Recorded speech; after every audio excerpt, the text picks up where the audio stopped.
Ooh.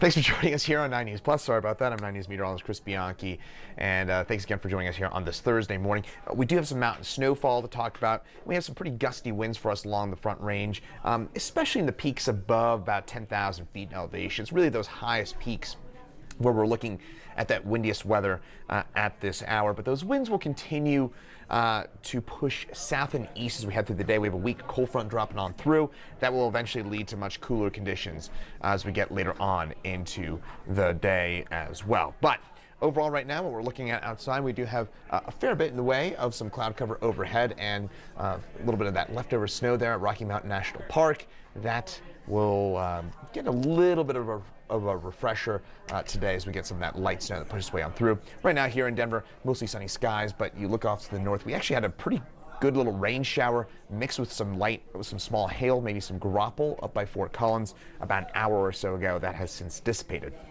It's staying mild in Denver today. Chance for a shower or two north of Denver for today, and mountain snowfall will come to a close. Big cool down for Sunday and Monday. We'll get into all of this coming up here, but I think actually the main thing that you will probably experience, especially if you're in the high country today, will be those winds. It's pretty blustery. Berthoud Pass, we had a 64-mile-an-hour gust earlier on today. We're still in the 60-plus range at this hour here in Fort Collins at Berthoud Pass. Loveland Pass, 40-plus gusts, and a lot of 20 and 30-plus mile-an-hour wind gusts at this point for us along the Front Range. Well, in terms of those winds, notice in southeast Colorado we do have the potential for some of those stronger winds. I was mentioning that cold front that's going to slide its way on through later on this afternoon. That cold front will bring us a quick burst of some gustier winds for southeastern Colorado for the afternoon, and then those winds dissipate tonight. So if you're joining us from the foothills or the mountains where it's blustery right now, those winds will dissipate as we head through the day today, and certainly by tonight it should be much calmer in terms of those winds. AC Doppler radar, it's been quite busy for us this morning. Had a pretty good burst of snow for us in the high country. That means those highest passes, Rabbit Ears Pass, Berthoud Pass, on down through, I would say, probably McClure and Vale passes, anything 10,000 feet or above, and all those passes would meet that threshold. Those passes will be the slipperiest because of the amount of snow that we've seen up there. A good couple inches for us, most of that concentrated into the Park Range as well as into the flat tops. Up here in Fort Collins, about an hour or so ago, we did have, again, that brief gusty shower move through with some of that rain and also a little bit of small hail. That's what a few of you reported to me earlier on this morning, but that has since pushed its way east and dissipated as it moves its way east along Highway 14 in Weld County. Not expecting too much more the rest of the day. A few raindrops like what you're seeing out there in northeast Colorado. That's about what we can expect for the rest of our day today. So, kind of walking through the forecast, and it does look like we are talking about a few of those light rain showers again for far northeast Colorado into the mountains. Still probably not done with the snow yet. Again, the parks, the flat tops, the Medicine Bow ranges, those will be the snowy mountains in southern Wyoming, so Highway I-80 in southern Wyoming is going to be a tricky drive today. Those will be the areas, again, northern Colorado, the far southern reaches of Wyoming. That's where we'll be looking at some of that snow for today and perhaps into tonight as well. Temperatures right now, 50s, 60s, eastern plains. Denver at, how about this? At 6:40 this morning, it was 61 degrees, which is very, very unusual. Normally, that would be the coldest time of day, but we've had downsloping winds, and that's kept us on the mild side. Look at that in Pueblo. It's cooking, 75 degrees right now, and it's 11 a.m. on November the 16th. So this is obviously unusually mild right now, and for today, we'll have some of those clouds decreasing. That'll get those temperatures on up into the upper 60s. Stray shower possible north, and some of those mountain snow showers continuing as well. Those winds dissipate today as well. Highs today, 60s, 70s, eastern plains. A few spots, look at that in Pueblo, Lamar. A few of those could touch 80 on the southeast plains. Not bad for the middle of November. For tonight, low to mid 30s for us. We'll clear on out, and those winds again continue to diminish. It'll be a bit blustery at times, though, in the foothills in the early evening hours tomorrow. Temperatures in the low 60s. It is mild as well. 60s for tomorrow with a lot more sunshine. Lower winds as well, so those winds will be a lot less noticeable for your day tomorrow. 40s, 50s into the high country. So that future cast for tomorrow, and then as we get into Sunday, I should say, that's when we'll start to see some of that dissipate here. And Again, the forecast we walk through the rest of today, much more sunshine for tomorrow, and that snow and rain that we're talking about into the mountains and the high country, that'll gradually come to a close.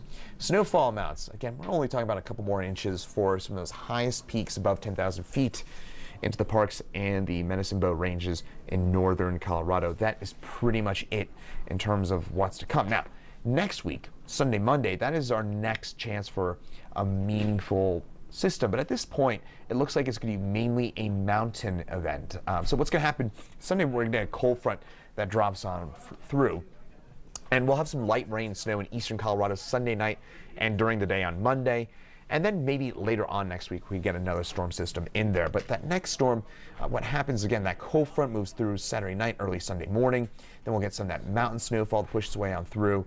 And then for the eastern part of Colorado, including potentially the Bronco game on Sunday night, we will be looking at some light rain pushing its way into the I-25 corridor, and then that rain will continue with maybe a mix of snow during the day on Monday. If it does snow, I'm not expecting much in the way of accumulations.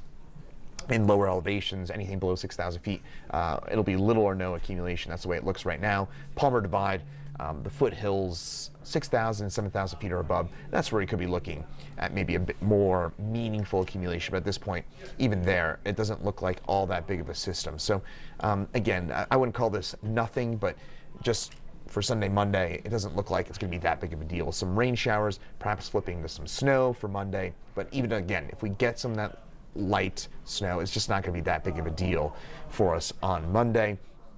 And then by Tuesday, Wednesday, we'll warm back up again. Thanksgiving, it looks kind of interesting, kind of zeroing in on that Thanksgiving forecast. It does look like we'll be dealing with the potential for cooler temperatures, breezy, likely dry, but there's a storm system that's around somewhere around Thursday, Friday. So again, the exact timing of that system will determine whether we're talking about really cold temperatures, maybe even as low as the 30s. Some of the computer models have us only topping out in the 30s on Thanksgiving Day. And even if the potential for some snow on Thursday night for Thanksgiving night, there's the possibility for that. It looks more likely it's going to be Friday and Saturday of next week that we get, again, a colder and perhaps more meaningful storm system into the picture. But it's still early here, folks. And remember, this is 8-9 days out. It's a long ways out, so we'll keep you posted as it gets a bit closer. But at this point, we're not talking about anything too dramatic for your Thanksgiving Day. That's the way it looks right now. It looks dry, certainly the day before. So if you're traveling Tuesday, Wednesday, looks okay for that. Thanksgiving Day does look to be, at this point, dry, but probably a bit colder. Again, we'll get you more details as it gets a bit closer because, again, there's that timing, that storm system right around then, and when that moves through will have big impacts on your Thanksgiving forecast. Hopefully it gives you a good idea about what to expect. We'll have more updates for you throughout the rest of the day today here on 9 News Plus about that weather picture. Once again, I'm 9 News meteorologist Chris Bianchi. Thanks for joining us here on 9 News Plus. Have a great rest of your Thursday.